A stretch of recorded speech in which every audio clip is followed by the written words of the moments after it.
Handisport kosa indray nandray ny fiadinan'ny tompon-daka ho an'ny kluba tompon-daka aty amin'ny faritry ny ranomasimbe indiana i Madagasikara nandritra ity herinandro ity teo amin'ny taranja tenisy ny taranja tsipokanety be ary ny taranja basketball izay lalaovina eo ambony seza izany na ny basket en fauteuil dia zareo Mauriciana no nandrompaka ny larana voalohany teo amin'izay taranja basketball izay azo lazaina fa dia nivoatra be tao anatin'ny fotoana fohy ry zareo Mauriciana tao anatin'ity taranja basketball ity.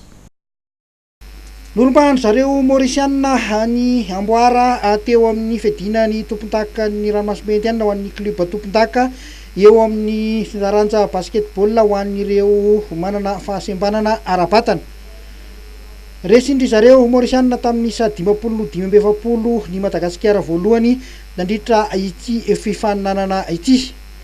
Azo lazaina fa dia nivoatra be ry zareo Mauriciana teo amin'ity basketball ho an'ny olona asembana ity satria dia raha saika tany amin'ny laharana fahatelo sy fahaefatra foana nisy azy ireo nandritra ny taona maro izay, ankehitriny kosa dia izy ireo no laharana voalohany. Azo lazaina ho tsy nampoizy ny malagasy loatra ihany ity fivoaran'ny Mauriciana ity kanefa dia nanao izay ho afany ihany izy ireo ka dia nanenjika ny isa teny amin'ny solaitra be na dia efa nisy ara ny elanelan'isa maro nitarihany zareo Mauriciana. Tratra ny tanjona ho an'ny fédération nandritra ity fifaninanana ity. Mandray ny Coupe des clubs champions du sport eto Madagasikara tsika 18e édition zao le tantarahana eto zao zany. Dia ny mpandray anjara moa dia misy an'i La Réunion, Comore ary zareo Mauriciana. Dia isika eto Madagasikara zay mandray dia afaka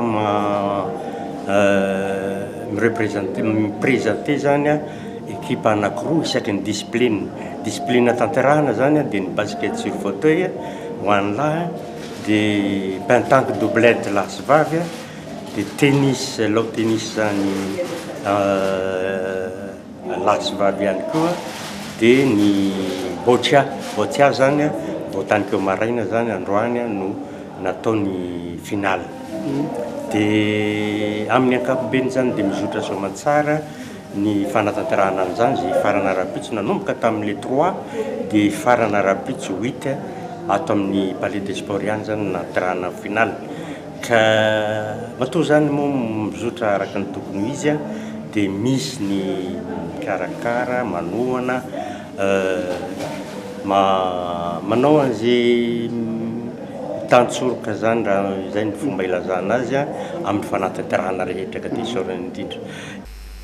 Madagasikara faharoa kosa no laharana fahatelo rehefa nandraisan'ny zareo La Réunion teo amin'ny feditoerana fahatelo teo amin'ity fifaninanana taranja basketball ity.